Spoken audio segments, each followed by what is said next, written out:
উপস্থিত সকলকে আসসালামু আলাইকুম এবং আমার শিক্ষকদেরকেও সালাম জানাচ্ছি। বৈষম্য বিরোধী ছাত্র আন্দোলনের মূল লক্ষ্য একটি চাচ্ছি, এমপি, মন্ত্রী এবং প্রশাসনিক সকল কর্মকর্তাকে শিক্ষার্থীদের কাছে যে কোনো বিষয়ে জবাবদিহিতা করতে হবে, যেটা 15 বছরের যেন 15 বছর সেই স্বৈরাচারের ইতিহাস পরবর্তীতে সৃষ্টি হতে না পারে তা করব।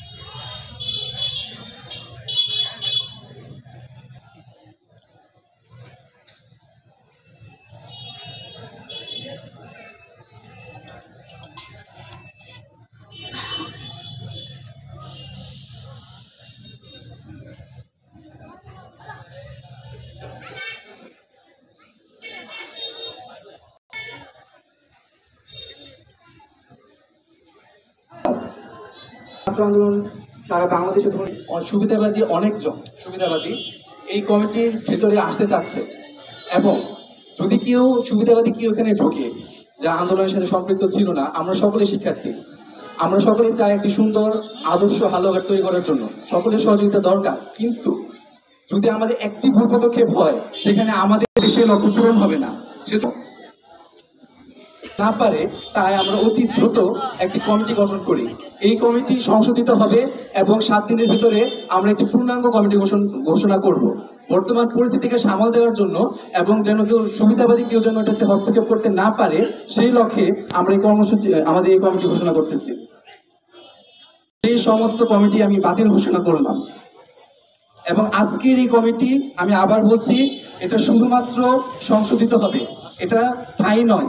আমি 7 দিনের ভিতরে পূর্ণাঙ্গ কমিটি ঘোষণা করব যেন কেউ এই আমাদের শিক্ষার্থীদেরকে ব্যবহার করতে না পারে এবং কোনো কুচক্রী মহল যেন এটার ভিতরে আসতে না পারে সেই লক্ষ্যে।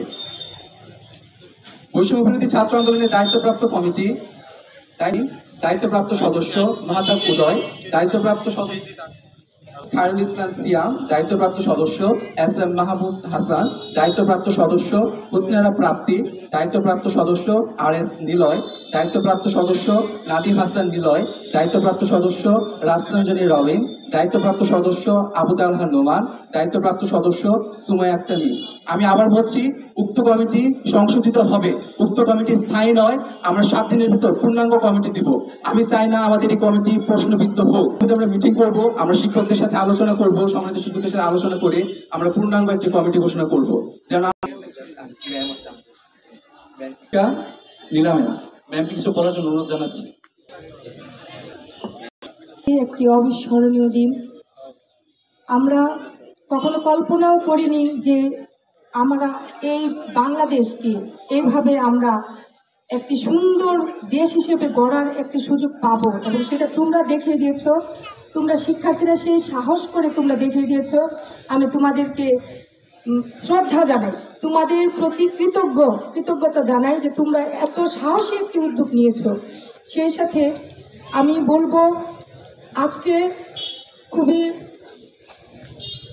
কষ্ট লাগছে আমার, যারা শহীদ হয়েছে, যাদেরকে আমরা দেখে মানে এমন পরিস্থিতি দেখেছি দেশে যে মনে হয়েছে যে কলিজাটা টুকরো হয়ে গেছে। তোমাদের ভবিষ্যতে ছোট ভাইদের জন্য, বোনদের জন্য, আমাদের সন্তানের জন্য, সকলের জন্য তোমাদের আন্দোলন ছিল ন্যায়ের পথে, সত্যের পথে। সেজন্য তোমরা জিত অর্জন করতে পেরেছো। সত্য কথা বলতে মানুষ নৈক্য যা আমি তাই বলবো, যা নিজের চোখে দেখেছি, যা সাপোর্ট করা আমার প্রয়োজন সত্য এবং তোমাদের জিত হবে এটা আমি মনে সে কথা আজকে ছিল যে হ্যাঁ এই ছাত্ররা হয়তো সরাসরি বলতে পারেনি অনেকেই, কিন্তু মৌন সম্মতি ছিল, সেজন্য তোমরা জয় হতে পেরেছো। আল্লাহ তোমাদের প্রতি রহম করেছে। এত আত্মার এত ত্যাগের বিনিময়ে তোমরা এই যারা মারা গেছে সকলের আত্মার মাগফিরাত কামনা করছি এবং তোমাদের এই সৎ উদ্দেশ্য যেন সফল হয় যেন একটি সুন্দর বাংলাদেশ গড়ে তুলতে পারো। কোনো রাজনীতি যেন এটাকে আর ওইভাবে তোমাদের এই নিঃস্বার্থ উদ্দেশ্যকে, সুন্দর বাংলাদেশ গড়ার যে উদ্দেশ্য, এই উদ্দেশ্যকে যেন আমার একান্তই মতামত তোমাদের কাছে আমার চাওয়া যে কোনো রাজনৈতিক দিকে তোমরা আর ওইভাবে ধাবিত হবে না।